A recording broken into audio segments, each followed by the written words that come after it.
Visit riverwind.com. Riverwind Casino, simply the one. Okay, FGTB, football guys talking basketball. We covered OU's NCAA tournament situation with our man T. Rowe.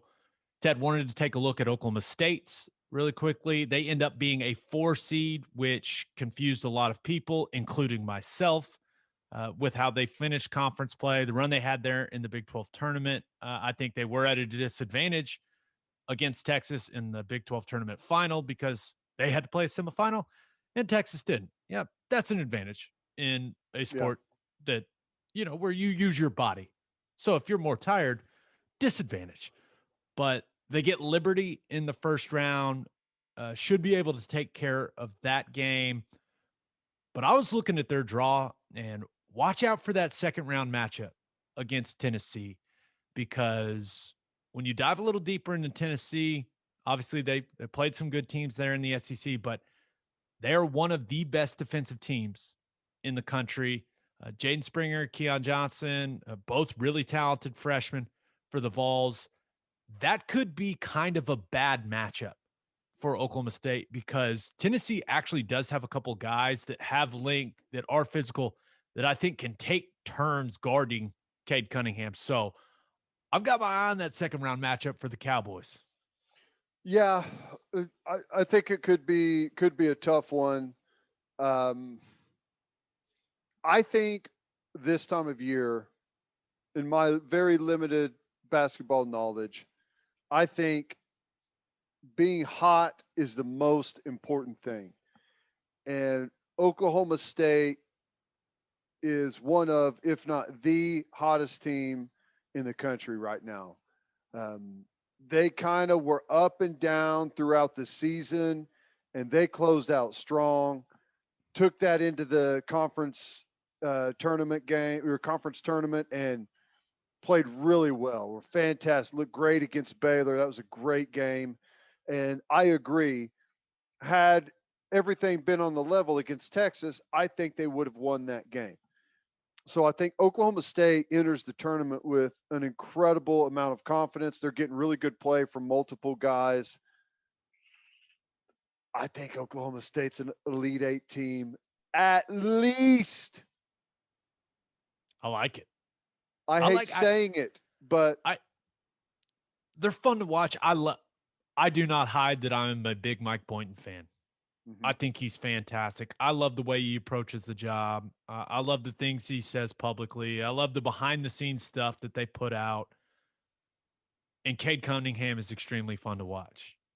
I think Avery Anderson is the key for them. A lot of people think Isaac Likely coming back may be the key. I think it's Avery Anderson.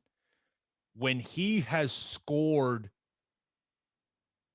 in the last 3-4 weeks of the season, they've been a very, very difficult team to beat.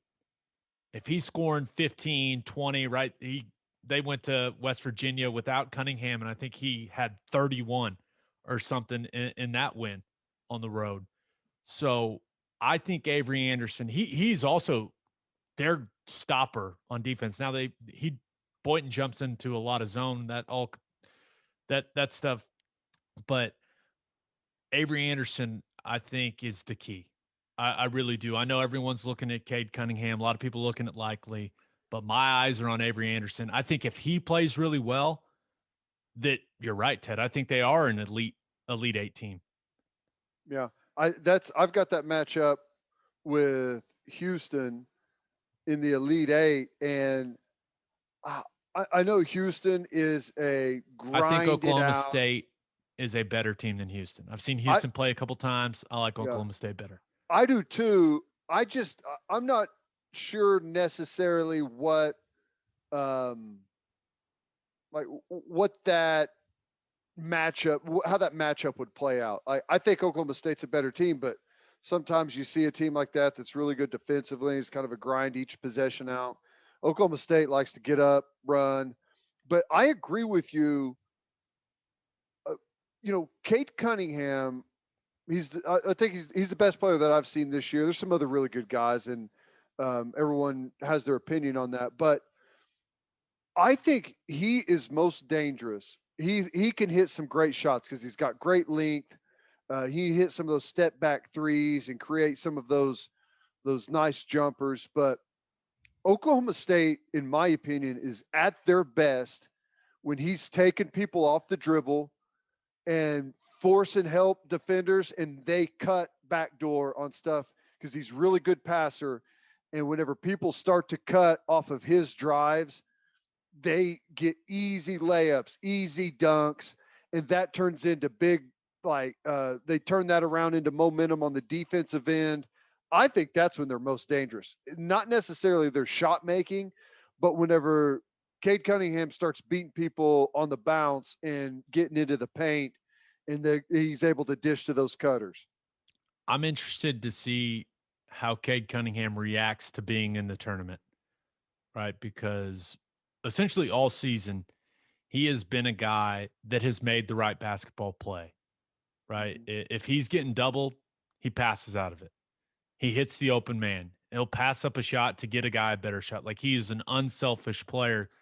But when the tournament rolls around and you know that everybody's watching, does he start making some different decisions because of the magnitude of the moment? I don't know. I don't anticipate that happen. I think he's going to keep playing his game. He's going to keep playing unselfish basketball and then trying to take over games late. That's pretty much been his formula.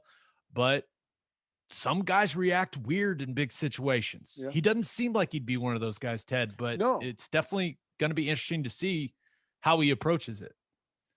The only thing I really have to go off of is right after he had a career night on the road against Oklahoma in a rivalry game, 2 days later at home on Big Monday, which is a huge stage, he hardly took a shot. He hardly took a shot until deep into the second half, it seemed like, and was dishing, was just playing a role. Then obviously as the game, dwindled down, he became much more of a factor, but was a total. He wasn't just a bystander, but he was doing what you're talking about, making the right basketball play. So that's really the only thing that I have to go off of, is that the most important thing is win in advance. Whenever those big games come, Elite Eight, Final Four, you win those, you're going to get all the accolades you deserve. You don't have to do anything extra other than just win in advance. Yeah, and speaking of accolades, Cade Cunningham became the first Oklahoma State basketball player ever to be named an AP first team It's a shock. All-American. Yeah, it's hard to believe. Okay, we got to do